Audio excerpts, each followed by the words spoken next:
70,000 people are here, and Bob Dylan is the reason for it. Inspired by the true story. For anyone who's gonna hold your attention on a stage, you have to kind of be a freak. Are you a freak? Hope so. And starring Timothée Chalamet as Bob Dylan. He defied everyone. Turn it down! Play loud! To change everything. Make some noise, BD. Timothée Chalamet, Edward Norton, Elle Fanning, Monica Barbaro, a complete unknown. Now playing only in theaters. Rated R, under 17, not admitted without parent. This episode is brought to you by Shopify. Upgrade your business with Shopify, home of the #1 checkout on the planet. Shop Pay boosts conversions up to 50%, meaning fewer carts going abandoned and more sales going cha-ching. So if you're into growing your business, get a commerce platform that's ready to sell wherever your customers are. Visit Shopify.com to upgrade your selling today.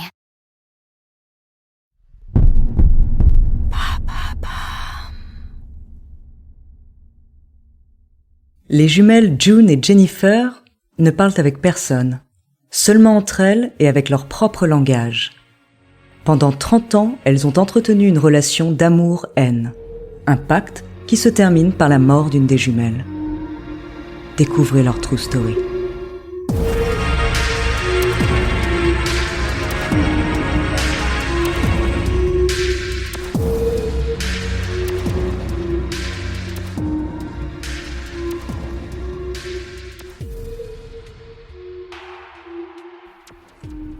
Nées le 11 avril 1963 à la Barbade, dans les Caraïbes, les jumelles June et Jennifer grandissent en Angleterre. À l'école, les autres élèves se moquent de leur accent barbadien. Pour éviter toute autre forme de harcèlement après l'école, les jumelles quittent les cours toujours plus tôt. Au fil du temps, June et Jennifer ne communiquent qu'entre elles ou exceptionnellement avec leur jeune sœur, Rose. Les entendre parler devient rare. Quand elles s'expriment, il est presque impossible de les comprendre. Elles se coupent du monde, ce qui les rapproche encore plus.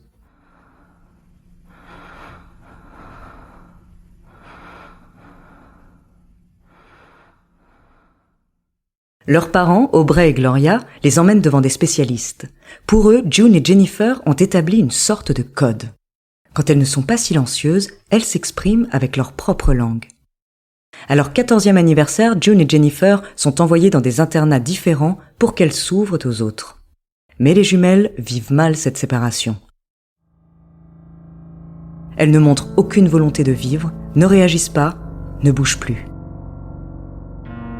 Devant l'état de santé alarmant des jumelles, elles sont finalement de nouveau réunies. Toujours aussi silencieuses, elles reprennent leur vie d'avant. Ensemble, elles jouent à la poupée et s'expriment avec leur dialecte secret. À partir de 1978, elles développent une passion pour la littérature et publient quelques romans. Les sujets sont sombres, parfois malsains. Par exemple, The Pugilist de Jennifer parle d'un chirurgien qui transplante le cœur d'un chien dans le corps de son fils mourant. Jennifer et June ont 18 ans. Elles commencent les dérives. Alcool, drogue, sexe. Si elles ne deviendront pas des auteurs célèbres, elles seront des criminels célèbres. Le duo vole des vélos, s'introduit dans une école, brise les vitres, vole des livres et tague les murs. Mais cela ne leur suffit pas. Le 8 novembre 1981, June et Jennifer sont prises en flagrant délit d'incendie volontaire. Le duo est déclaré mentalement instable, la justice envoie Jennifer et June au Broadmoor Hospital, un hôpital haute sécurité pour les malades mentaux. Séparées l'une de l'autre, elles continuent cependant à mettre à jour leur journal. Certains passages sont troublants. Jennifer écrit « Nous sommes devenus des ennemis fatals. Je me dis, puis-je me débarrasser de ma propre ombre? Sans mon ombre, mourrais-je? Sans mon ombre, pourrais-je gagner la vie, être libre ou laisser pour morte ?» Quant à June, voici ce qu'elle écrit. Elle veut que nous soyons égaux. Il y a une lueur meurtrière dans son œil. Cher Seigneur, j'ai peur d'elle. Elle n'est pas normale. Quelqu'un la rend folle. C'est moi. À l'hôpital, les choses dégénèrent. June tente de se suicider, Jennifer agresse les infirmières, la communication avec les jumelles est presque impossible. Leur famille vient rarement les voir. On nous oublie, on nous efface, on ne nous reverra plus jamais, écrit June. À cause des médicaments à forte dose, leur passion pour l'écriture disparaît. Les jumelles passent 11 années à Broadmoor. 11 années où elles tentent de s'entretuer lorsqu'elles sont réunies et de se suicider lorsqu'elles sont séparées. J'ai envie d'être seule, mais je me trompe. Est-ce que je peux supporter d'être seule ? Mon cœur ne bat que quand Jennifer est là.